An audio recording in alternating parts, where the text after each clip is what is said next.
Breaking news, LA County District Attorney Nathan Hochman is about to give an update on the Menendez brothers case from downtown LA. He is at the podium. Let's listen in.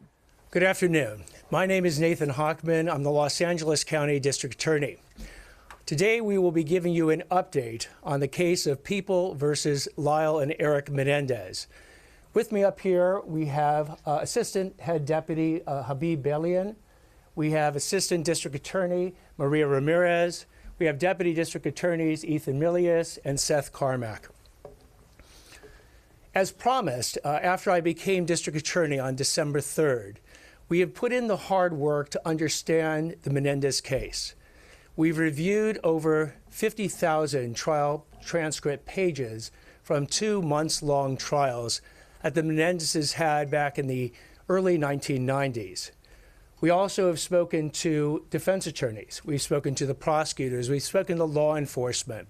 We've even spoken to every Menendez family member who wanted to speak with us. So we've done the hard work to understand the Menendez case. And right now, the Menendez case is on 3 parallel tracks. The first track is a habeas track.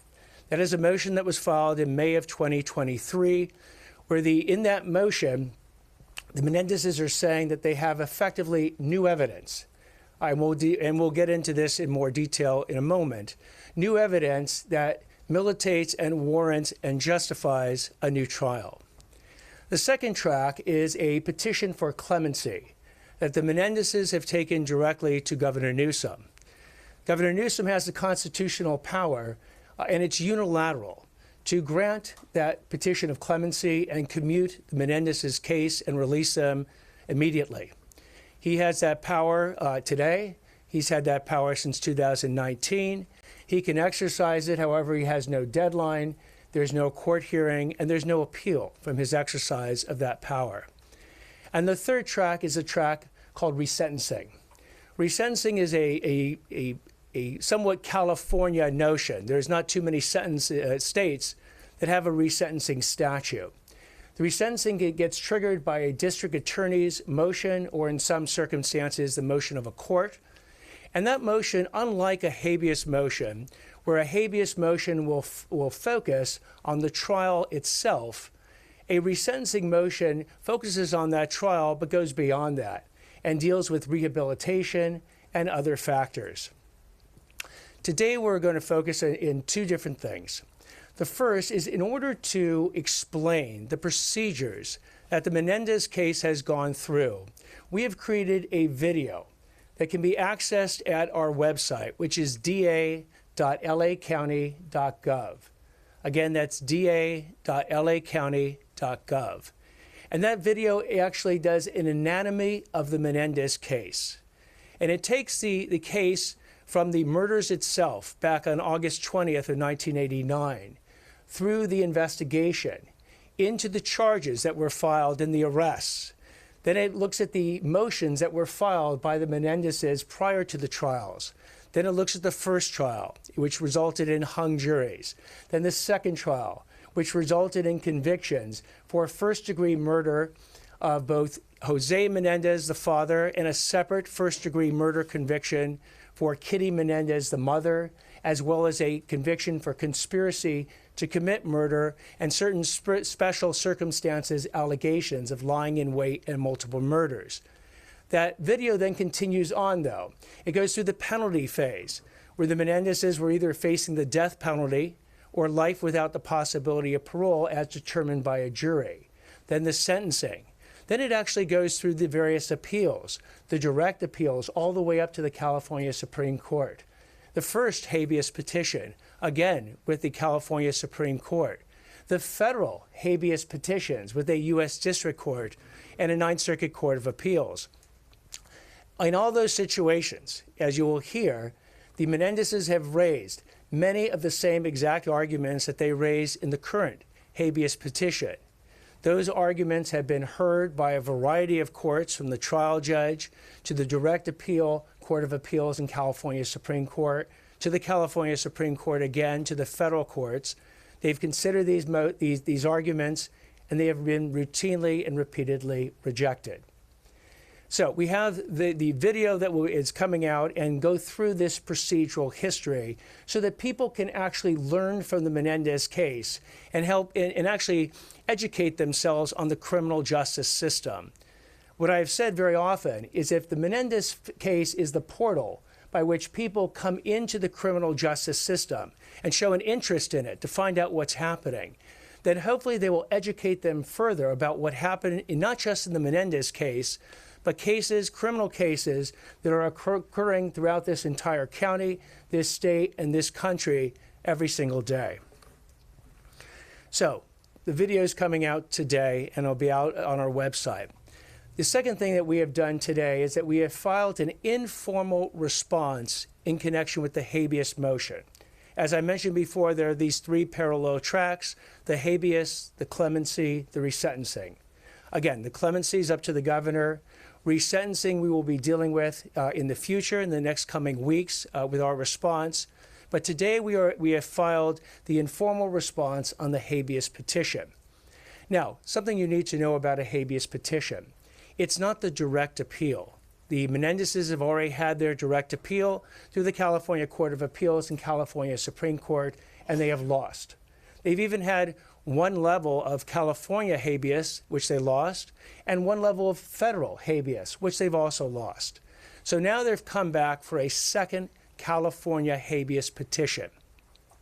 And in coming back for that, they have basically said there are two new pieces of evidence, along with their arguments, that justify them getting a new trial. Now, in a habeas petition, there are very rigorous requirements to actually get that new trial, which makes sense because you've already gone through all these different layers of review. And if you've been rejected time and time again, at some point the system says that unless you have something very new and very compelling that is more likely to change the outcome of this case, then we are going to again reject your habeas petition. So when they come out in this case, they come out with two new pieces of evidence.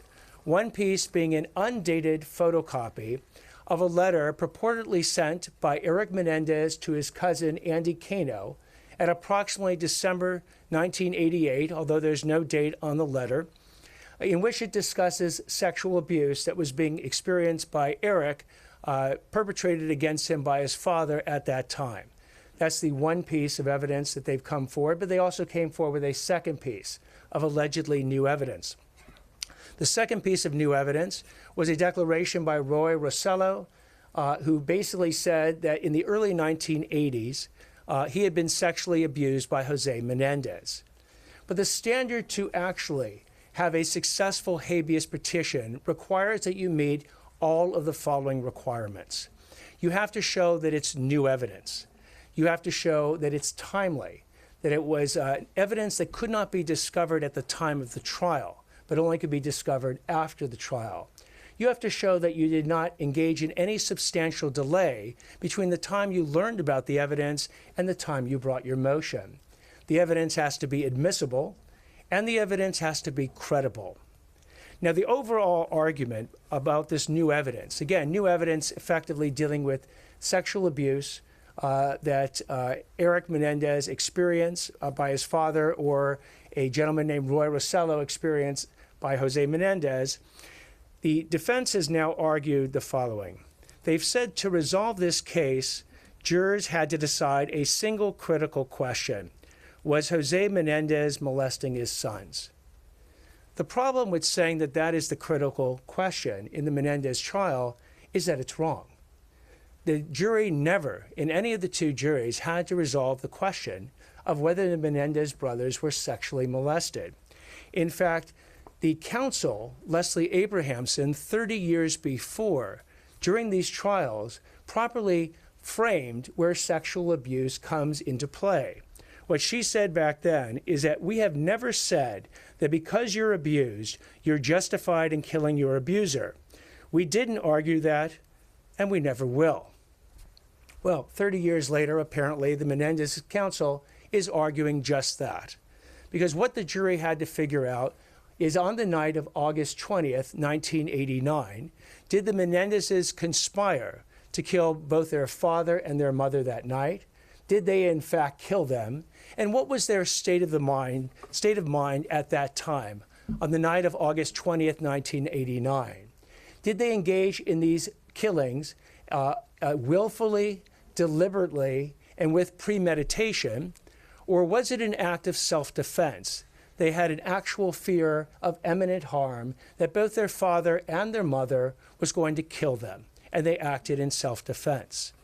The sexual abuse part, as Leslie Abrahamson recognized correctly back then, was not a fourth question for the jury to answer.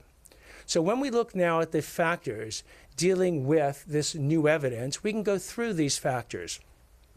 Timely evidence that is discovered after the trial, for which there is no substantial delay in presenting it. Well, if this letter, supposedly dated December 1988, written by Eric Menendez to Andy Cano, is to be believed, and that it was actually sent at that time, here's what we know. We know that Eric Menendez, during his second trial, testified for 7 days about graphic descriptions of the sexual abuse that he had encountered by his father between the ages of 6 and 18. He also talked about sexual abuse that his brother Lyle had experienced by his father between the ages of 6 and 8. That evidence was brought in, and he was asked about who he spoke to about this sexual abuse during that time period. He said he had spoken to Andy Cano. When did he speak to Andy Cano? He said when he was between the ages of 12 and 13, and Andy Cano was approximately 10 years old. That was before Eric Menendez moved from New Jersey to California, roughly 6 years before these 1989 killings. So Andy Cano also testified in the trial, and Andy Cano relayed the same information, that he had had this conversation with Eric Menendez 6 years before the 1989 killings, when he was 10 and Eric Menendez was either 12 or 13. They spoke several times that year, and that was the only conversations they had about the sexual abuse, only communications they had. So now we have a letter filed in May of 2023 that is supposedly a 1988 letter written from Eric Menendez to Andy Cano about this sexual abuse, never discussed in any of the two trials when Eric Menendez testified or Andy Cano testified. And we believe it's inconceivable, as we've argued in our papers, and defies common sense, that if they had evidence that would show that sexual abuse had been communicated not just 6 years before the events, but 9 months before the 1989 killings, that it would absolutely have come out during one or both of their testimonies. So the fact that it didn't come out, again, goes to whether or not this evidence first was discovered after the trial. If Eric Menendez wrote this letter, he had it or knew about it, or Andy Cano had it and certainly knew about it by the time of the 1993 trials. In fact, it's a 1988 letter. They would certainly have it by the time of the 1995 trials. So to say that this letter was not discovered after the trial, as it's been alleged in the defense papers, we believe is just wrong. The second thing with this letter is that if the letter was real, then the question is, when is the substantial delay triggered in actually filing this motion? So what you find in the motion is Eric Menendez is saying, I didn't know about the letter until effectively a 2015 special by Barbara Walters, where this letter had been given to her, and she actually broadcast this letter in 2015.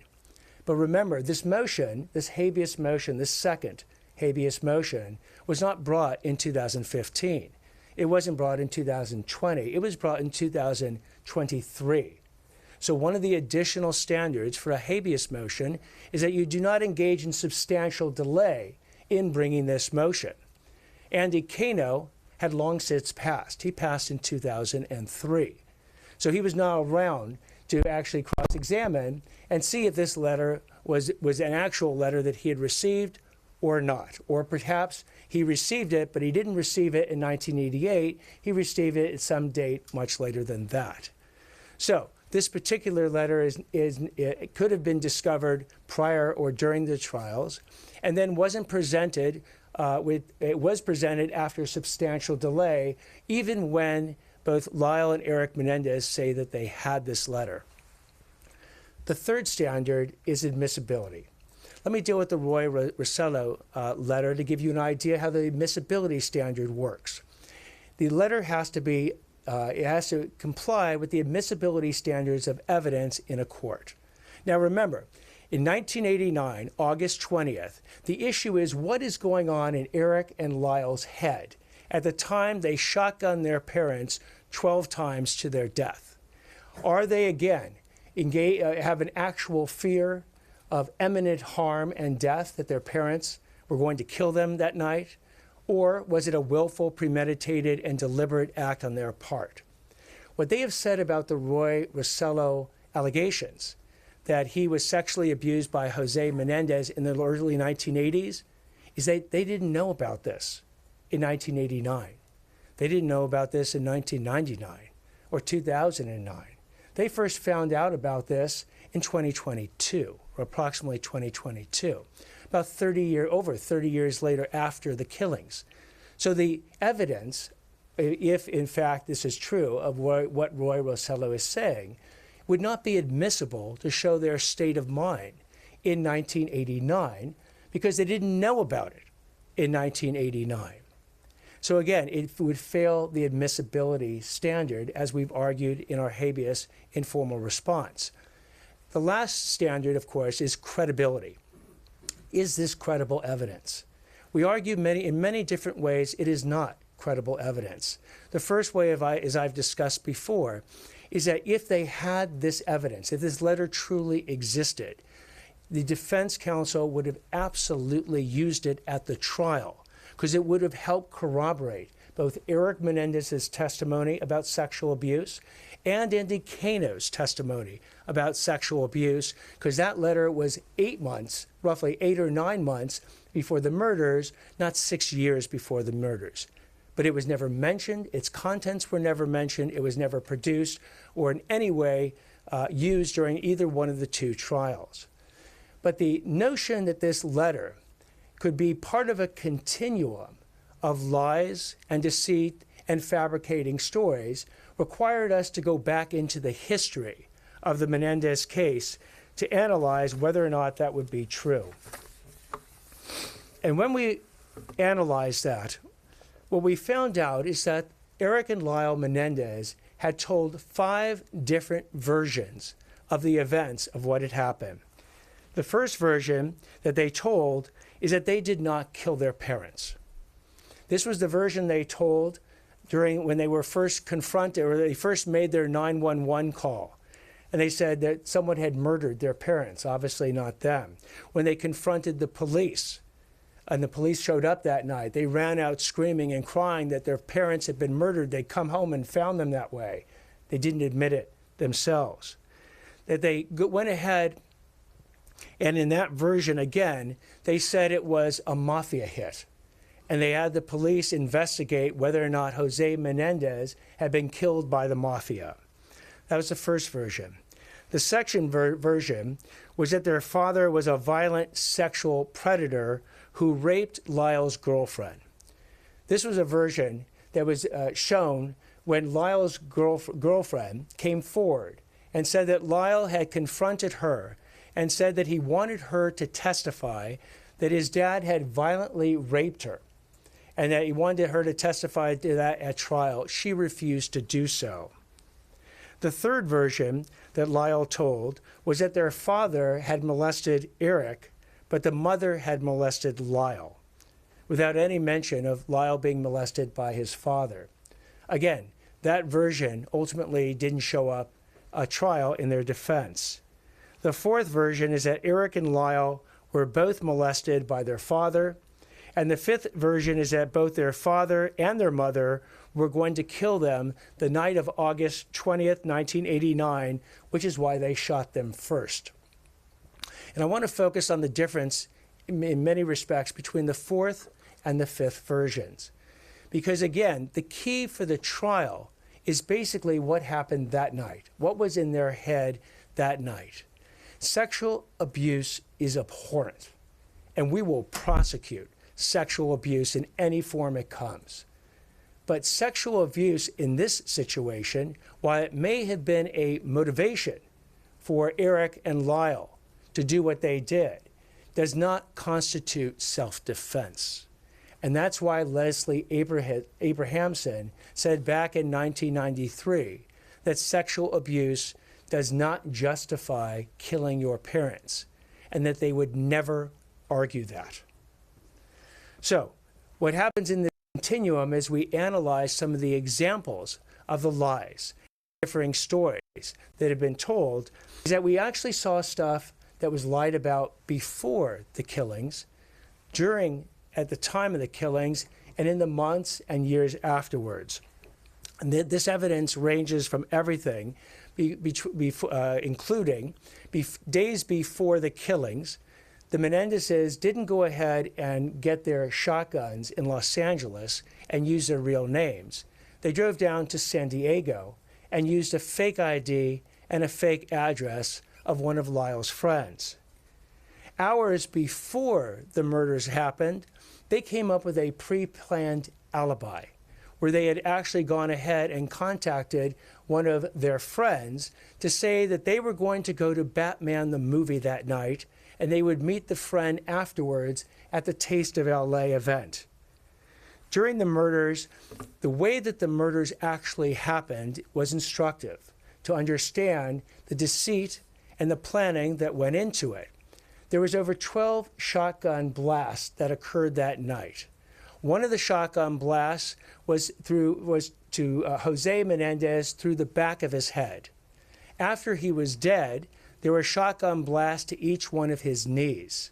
The shotgun blast to the mom initially didn't kill her. She actually ended up lying on the ground, groaning and bleeding in pain.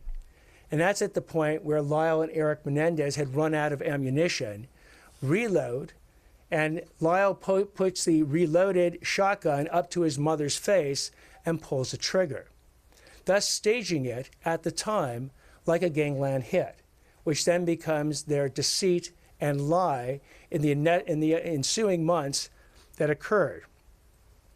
Then you had the deception that occurred where they hid the evidence of their crime. They had the wherewithal that night before they left the house to pick up each one of the shotgun shells that had been expended. They then had the shotgun shells with them. They had the bloody clothing and the shotguns. And they proceeded to go to Mulholland Drive to dump the shotguns and to a car wash's dumpster to drop off the shotgun shells and their bloody clothing. Then they decided to execute the pre-planned alibi. Again, the deliberate, premeditated state at this point where they went ahead and they actually went to the movie theater to get the tickets for Batman the movie. Turns out that they couldn't get the 8 o'clock tickets because it was already past 10 o'clock. Then they called their friend to meet him at the Taste of LA, but by the point they got there, he'd already moved on. Then they actually called a friend to meet him again at another restaurant, and they never show up. Eventually, that friend comes to the house later that night, only to see police tape around the house. Now, after they were arrested, the Menendezes also tried to suborn perjury in a number of different respects. They contacted one of Lyle's girlfriends, Tracy Baker, gave her an actual script, a script that was actually found by the police, where it said that they wanted her to testify that Lyle's mother, Kitty Menendez, had poisoned them, had poisoned the whole family. She actually did testify to this extent in the first trial, but didn't testify to this in the second trial. They also contacted one of Eric's friends, Brian Eslamania, and asked him to falsely testify that Eric and Lyle Menendez were so fearful of their parents the weeks before the murders that they tried to borrow a handgun from Eslamania. He wouldn't testify to this. They also, again, as I mentioned before, asked a different girlfriend of Lyle if she would testify that Jose Menendez had violently raped her, and she wouldn't do that either. Finally, when it dealt with the handguns themselves, the Menendezes both testified that they had gone to the Big Five Sporting Goods in Santa Monica to actually buy handguns before they switched to the shotguns. But it turns out that Big Five Sporting Goods in Santa Monica in 1989 didn't sell handguns.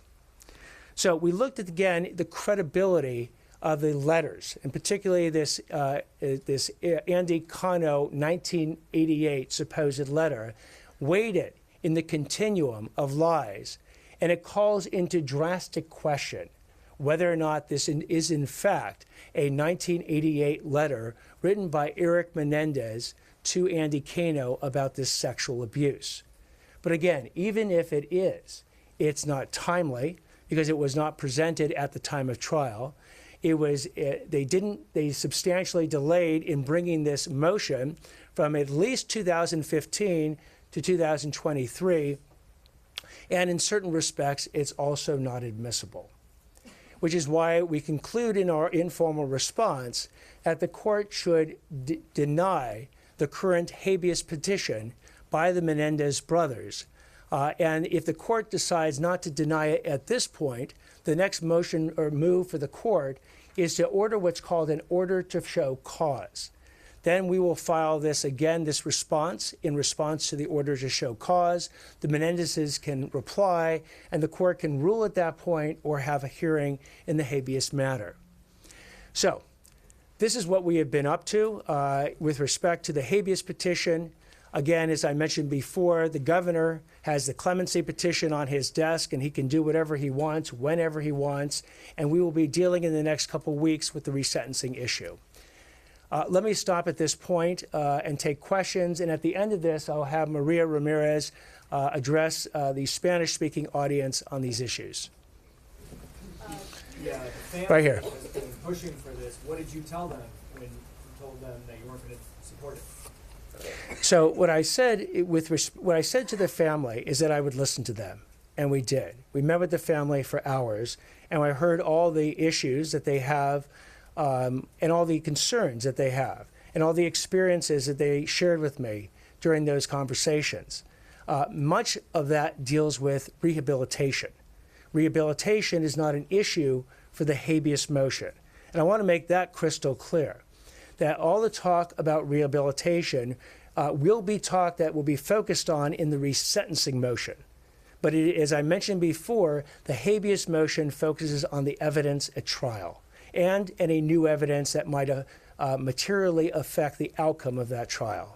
Yes? It seems that your examination of the case file so far has been significant. You demonstrate clear mastery of what you've seen, but it also sounds like you're casting doubt on the brothers' assertion that they were serially sexually abused by their father. Again, what we have done is we've gone through all the evidence at the trial, which is the evidence that we have to work with. We looked at any testimony that was given by Eric and Lyle Menendez in the first trial, or just Eric Menendez in the second trial. We looked at all testimony that was given in support of the defense in either trial. We looked at any additional statements that we were given of people who had any level of percipient knowledge of the sexual abuse. We certainly looked at any other circumstance that deals with this question. And in looking at that, again, as I point out, that was the fourth version of what was told by the Menendezes in real time back in the 1990s. So having reviewed 50,000 pages of documents, etc., do you personally now believe that they were not sexually abused by at least Jose Menendez? What I believe is that they testified to that sexual abuse. They absolutely testified to it in great detail. I also understand that when it came to any corroborating information about that sexual abuse, it was extremely lacking. In fact, there were other, and the fact that it was their fourth version. In other words, they didn't come out initially and say, we killed our parents because our father sexually abused us. They didn't go ahead and when they got arrested, tell anyone that. They were saying it was a mafia hit and somebody else did it.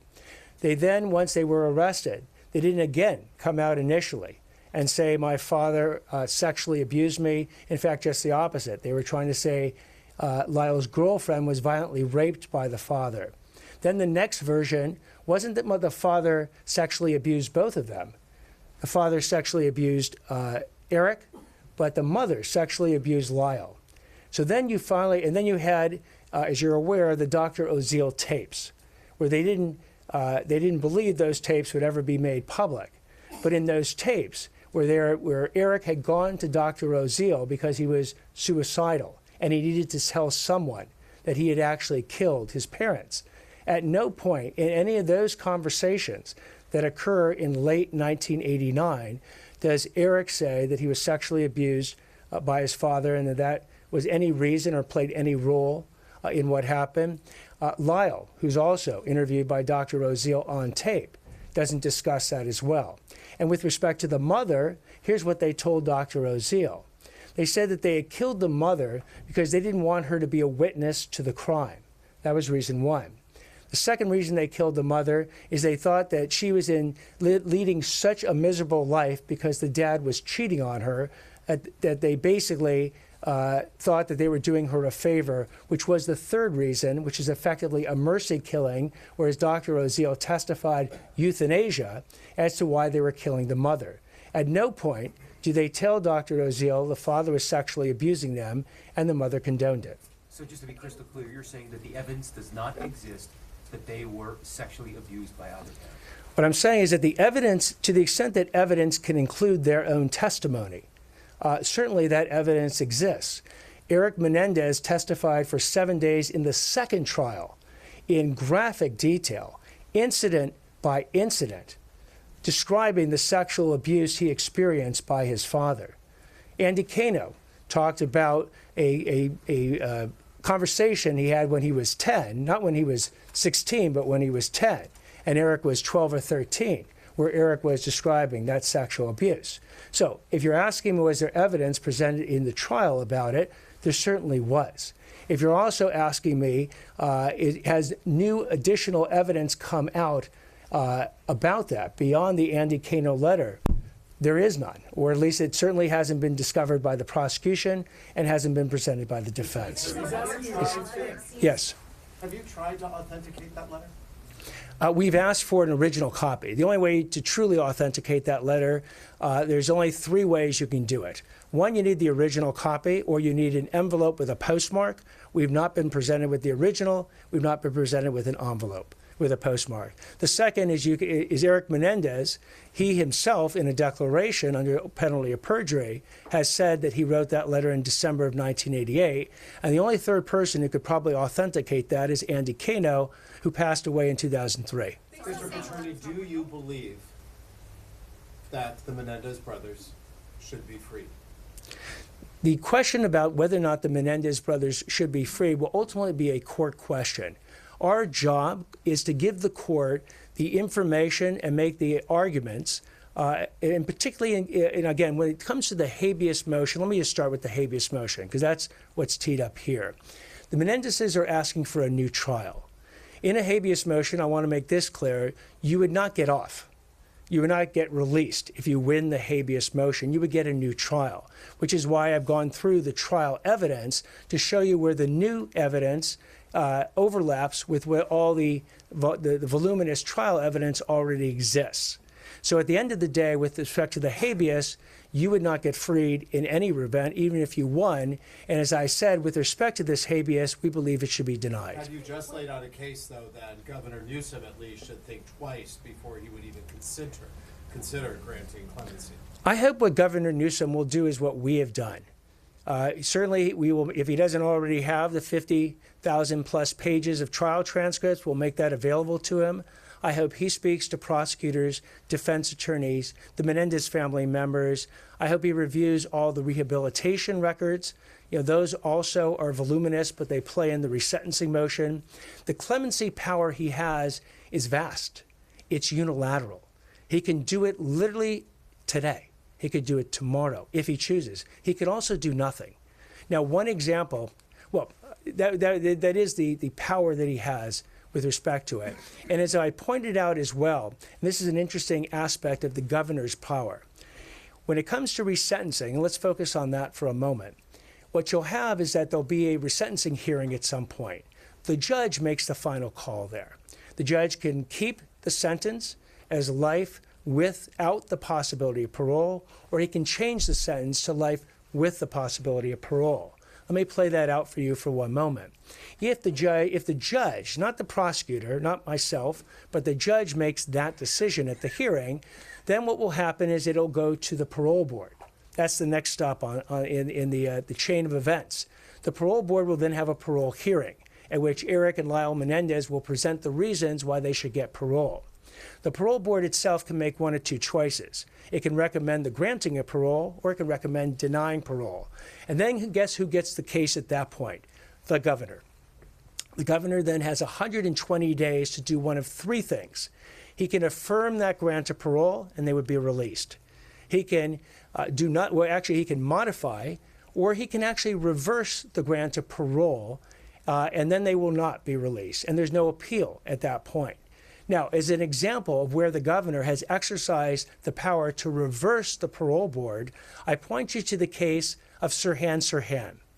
Sirhan Sirhan was the assassin of Senator Robert F. Kennedy back in 1968 in Los Angeles.